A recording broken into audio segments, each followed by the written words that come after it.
আসসালামু আলাইকুম প্রিয় চাকরি প্রত্যাশী ভাই বোনেরা, আপনারা ইতিমধ্যে অবগত হয়েছেন বিভিন্ন সোশ্যাল মিডিয়ার মাধ্যমে যে প্রাথমিক শিক্ষা অধিদপ্তরে প্রাইমারি স্কুলের জন্য সহকারী শিক্ষক হিসেবে 10,219 জন নিয়োগ দিয়েছে।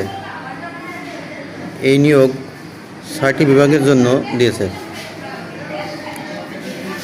খুলনা, বরিশাল, রাজশাহী, রংপুর, সিলেট ও ময়মনসিংহ বিভাগের জন্য প্রাথমিক পর্যায়ে এই আবেদনপত্র আহ্বান করা হয়েছে। পরবর্তীতে ঢাকা এবং চট্টগ্রাম বিভাগ সার্কুলার প্রকাশিত হবে। তো কোটাবিহীন যে নিয়োগ, এই নিয়োগ অবশ্যই কতটা গুরুত্বপূর্ণ আপনারা বুঝতে পারতেছেন।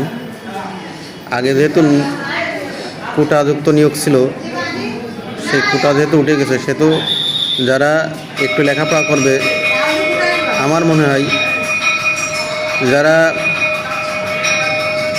চাকরি প্রত্যাশী তারা এখান থেকে একটি জব পেতে পারে।